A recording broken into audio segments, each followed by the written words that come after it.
These are the three things that matter to a narcissist, not you or anybody else. We're glad you're back for another episode of Narcissist and Karma channel. I need to make it clear that I'm not talking about you or me before I continue to discuss the ideals that narcissists hold dear. Narcissists change their personalities in an effort to blend in with their environment. They won't become apparent to you until after they successfully missiled you, by which time it will be too late. When someone believes they have finally found their soulmate, they frequently ignore the warning signs. They express their love for you, their desire to wed you, etc. to you. A narcissist does care about you, in my opinion, since they require you to function, but it doesn't imply they like you. The narcissist uses people as tools in his toolbox. Love connections are avoided by narcissists because they actually care about the other person. Although you are an important part of their agenda, a narcissist might just as easily replace you with anybody else. The purpose you offer is more important than you or the connection. What counts is how your activities will make the narcissist feel better about themselves. It is not worthwhile to maintain a connection if you don't offer something beneficial to it. Similar to having no value at all. I believe it is essential to comprehend this in order to grasp the motivation behind their actions or remarks, particularly when they employ misleading techniques and language. Anything that seems too wonderful to be true is probably a ruse designed to get you to believe it. First and foremost, it's critical to comprehend that narcissists struggle with their need for and hatred of human connection. The top 3 priorities of a narcissist will be discussed today. They believe that without 2 of the 3 requirements being fulfilled, they cannot function properly. It seems sense that because narcissists are frequently self-absorbed and unpolished, their needs and wants would be the same. But they properly portray the egocentric anxieties and hollowness that they stand for in their attitudes and actions. An egotistical person values their personal reputation above all else in the world, their physical appearance, attire, and attitude. Narcissists are preoccupied with how they appear to others. Contrast this with sociopaths, who might get out of bed and head to the neighborhood store looking messy and uncared for, without giving it a second thought to how they come across to others. This is because sociopaths don't give a damn about what other people think of them. They are unmotivated individuals who only exert effort when it is absolutely required. However, narcissists were more preoccupied with their appearance and the acquisition of material goods during their prime professional years. The image that covert narcissists project to the world may be extremely different from the one they actually project to themselves, since they are very conscious of how others perceive them. They believed it to be a performance as they walked out of the building. The total impact must be in line with the message being conveyed. Narcissists devote a lot of time, money, and effort to improving their looks and creating positive perceptions of them in the eyes of others. For them, promotion and respect are the only things that matter. The few people who know them well enough to see through the mask include their wives and children. Therefore, a key source of worry for the narcissist is the fear of being discovered as a fake or impostor. They'd fear that if they cannot maintain the false image of either the hero or the victim, others will perceive them as terrible devils, and they would be left with nothing else if they were to lose this image. This circumstance is disastrous for narcissists, since they are constantly seeking approval from others. To maintain their inflated sense of ego and self-importance, they depend on the praise of other people.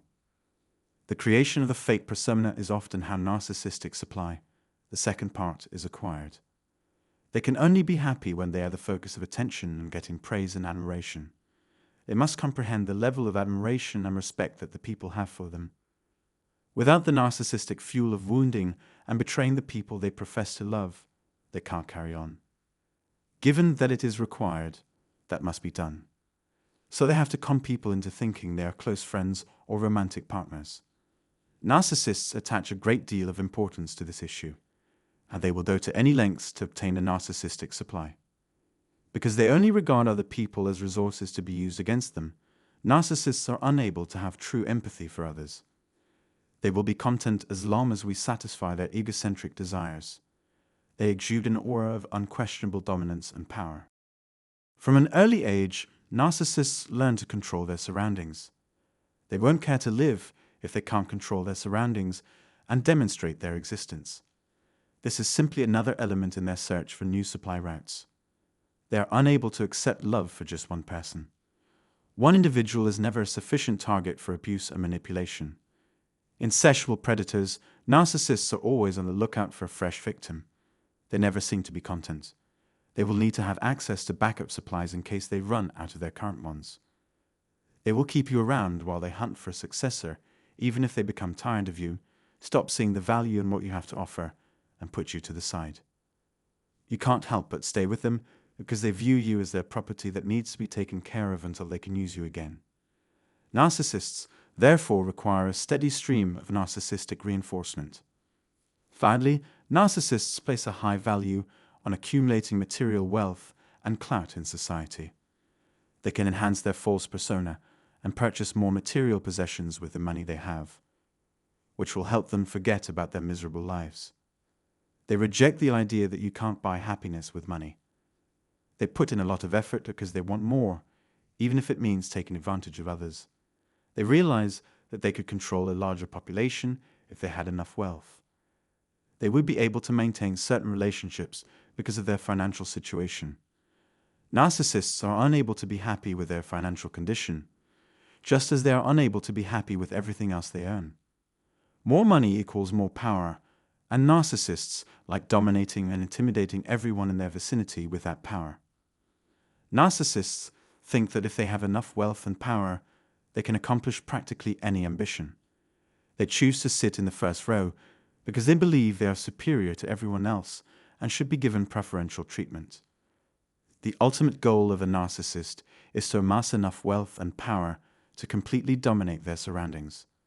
The truth that narcissists are weak, insecure individuals who require affirmation from others or distraction from their own internal pain is something they conceal.